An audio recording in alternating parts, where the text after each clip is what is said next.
যখনই আপনি মানুষ চেনা শুরু করবেন তখনই আত্মীয় স্বজন বন্ধু বান্ধব সকল কিছু আপনার চারপাশ থেকে কমে গেছে, এতে করে অবাক হবার কিছু নাই, এটাই স্বাভাবিক। তখন একটা কথাই মনে মনে ভাববেন, কেন আপনি মানুষ চিনতে শুরু করলেন, না চিনাই তো ভালো ছিল। আসসালামু আলাইকুম। জীবনে আপনি সকল কিছু চেনা জানা শেষ করতে পারলেও মানুষ চেনা জানা শেষ কখনোই করতে পারবেন না, কারণ মানুষ হচ্ছে বহুরূপী। মানুষের এক এক সময় এক এক রূপ আপনাকে কনফিউজ করে দিবে, সে কখন কোন রূপে থাকে আপনি বুঝতেই পারবেন না।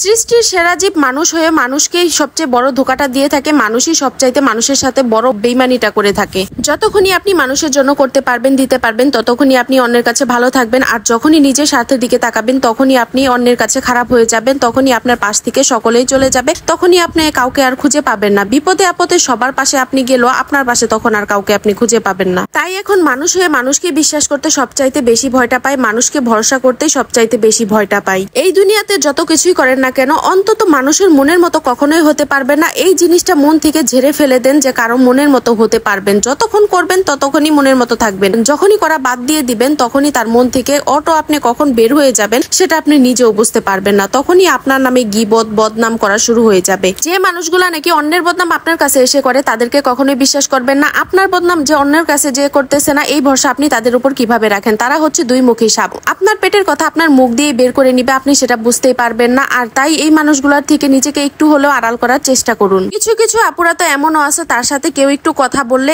আবেগ ধরে রাখতে পারে না, আবেগের ঠেলায় যত কথা আছে সবই বলে দেয়, শেষে যে নিজেই বাসটা খেয়ে বসে, তার পেটের কথা যে বের করে নিতেছে সে বুঝতেই পারে না। এই ভুলগুলো অন্তত করবেন না। নিজেকে মোম আইসক্রিম না ভেবে লোহা ভাবতে শুরু করুন, দেখবেন জীবনটা অনেক বেশি সুন্দর হয়ে গেছে। আর আজকে অনেক কথা বলে ফেললাম, তার মাঝে কি রান্না করি সেটাই বলা হয় নাই। মুরগির মাংস হচ্ছে আলু দিয়ে পাতলা ঝোল করে রান্না করব, গরুর মাংস খেতে খেতে আর ভালো লাগতেছে না, বাটা মশলা আজকে তরকারিটা রান্না করতেছি, সব মশলা বেটে তারপরে হচ্ছে এইখানে দিয়ে দিলাম। আর এখানে এখন স্বাদ মতো লবণ, হলুদের গুঁড়া আর হচ্ছে ধনিয়ার গুঁড়া দিয়ে দিলাম, মরিচ বাটাও দিয়ে দিছি। এখন হচ্ছে সামান্য পানি দিয়ে মশলাটাকে ভালো করে হচ্ছে কষিয়ে নিব। আর মাংসটা কিন্তু আগে থেকে ভেজে নিছি, সাথে আলুটাও ভেজে নিছি। চিংড়ি মাছের ভুনা করব, আর কিছুই রান্না করব না। আর রাইস কুকারে ভাতটা আগে আমি বসাই দিছি, ভালো করে মশলাটাকে কিন্তু কষিয়ে নিছি। আর এদিকে ভেজে রাখা মুরগির মাংস আর আলুটা দিয়ে দিছি একসাথে। ব্রয়লার মুরগি সিদ্ধ হতে খুব একটা সময় লাগে না, যেহেতু একটু ভেজে নিয়েছিলাম। ভালো করে হচ্ছে কষিয়ে নিয়ে তারপরে হচ্ছে ঝোলের পানি দিয়ে দিব, পাতলা ঝোল করে যেহেতু রান্না করব তাই পানির পরিমাণটা একটু বেশি করে দিয়ে দিব। আরো কিছুটা পানি আমি এখানে দিয়ে দিব।